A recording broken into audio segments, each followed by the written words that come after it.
الله دې هغه څوک لیوني کړي چې د علماو وینې تویوي په زور امین الله دې لیوني کړي الله رب العالمین دې د شپې خوبونه حرام کړي چې د پاکو علماو وینې تویوي هغه علما چې د هغوی مخې ته د الله کتاب پروت دی او دې قوم ته په مینه باندې بیانوي بغیر د لالچ الله کتاب بیانو قرآن یې بیانو په خوږ انداز په ډېره مینه هغه پسته ژبه هغه اخلاقي انسان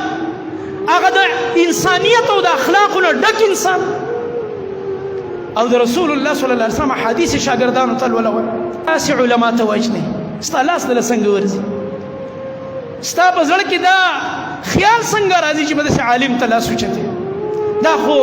د بدبختو د الله رب العالمین د دشمنانو حرکت دی والله العظیم الله رب العالمین چې چاته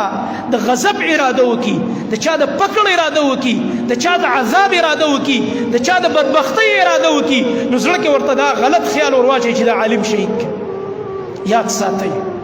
علما د چا وارثان دي په زور یې د چا وارثان دي او دا چا ویلي دي زمونږ خوب نبی صلی الله علیه وسلم چې دا علما ورثة الانبیاء دي پیغمبران وارثان دي